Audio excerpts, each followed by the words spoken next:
Hi, and welcome to the small group video for this week. We're in the second week of our sermon series looking at Love Came Down. We had a combined service this last Sunday, which actually was part of our day of giving. And so we were talking about love in the sense of God's generosity and the way that God is abundant in us. And the more that we see of God's generosity, the more that changes the way we perceive what we have. And then when we perceive what we have, that has an effect on how generous we are. So our step in our discipleship is affected by our mindset towards God's generosity. Charles Spurgeon says, "We have all things and abound." I'll say it again. Charles Spurgeon says, "We have all things and abound, not because I have a good store of money in the bank, not because I have skill and wit with which to win my bread, but because the Lord is my shepherd." Isn't that so good? That's the passage I hope you've already opened up and that you've had already a bunch of thoughts on already about the fact that the Lord is so generous to us and that when He's our shepherd, we are filled up. There is nothing that we lack. I hope that that's an experience that we all share in our small groups this week, and that can go on going with us.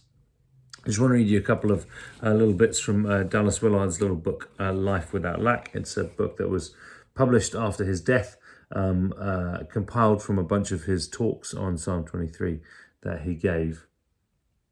I just want to share with you a couple of quotes from it because I've found them to be particularly helpful.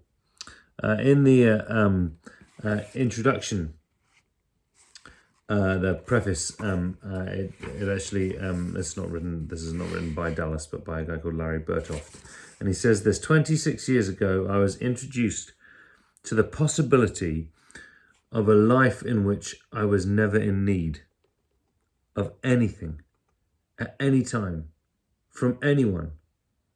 A life that knows no fear or fluster, no anxiety or angst, no perturbation of any sort. It was, in short, the offer of a life without lack. This was his experience of learning from Dallas about Psalm 23 and how it's possible to live without any want, to live into that generous place. Just a couple other quotes that come from this book that's unpacking this Psalm of Psalms, really. It says that this life is available to anyone who will allow God to be their shepherd. There is a need for us to really see and really believe the things that we already profess to see and believe. When the Lord is my shepherd, I'm not the one in charge. I'm in the care of someone else. What Billy and I were talking about on Sunday was the more we grasp that God is in charge, the more that we can release the burden of outcomes. It's not about what we have. It's not about whether we have enough or not, or do have enough in any aspect of our life. But it's actually about what we think we have. And that is affected by what we think about when we think about God. It's affected by God's generosity to us. And I'd love for you to spend some time in your groups now, but also this week, dwelling on the abundance and the generosity of God. Because when we think about that and we're fueled and filled with that, other fears do just naturally depart.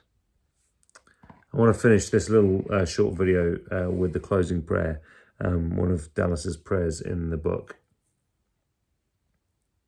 He says this: "Gracious Lord, help us to see and understand with the eyes of faith and the mind you have given us, your magnificent, glorious, self-sufficient being and the greatness of your kingdom into which we are invited. Tender Father, you have taught us so clearly that faith, trust, is essential to a life without lack. We confess that while we believe in you, we need to believe more fully, more deeply, more constantly. In his life, death, and resurrection, Jesus showed us that you are completely and utterly trustworthy. And even in the shadow of death, there is nothing to fear, for you are with us. So, Lord, bring us to the place of peace, where we no longer feel a need to defend ourselves, or to worry about who's going to take care of us, or to be recognized, or to get our way, or to make sure things turn out right. Lord, free us through the knowledge that because you are with us, working in our lives, we have everything we need. And now, with the truth of who you are deeply engraved in our hearts, give us the confidence and power to love all who are in our lives, just as we are being loved by you, freely, fully, joyfully. Let your Spirit move in our minds and hearts, so we believe ever more fully that because you are our all-sufficient shepherd, we shall never want. We ask all this because we would have it no other way. Amen.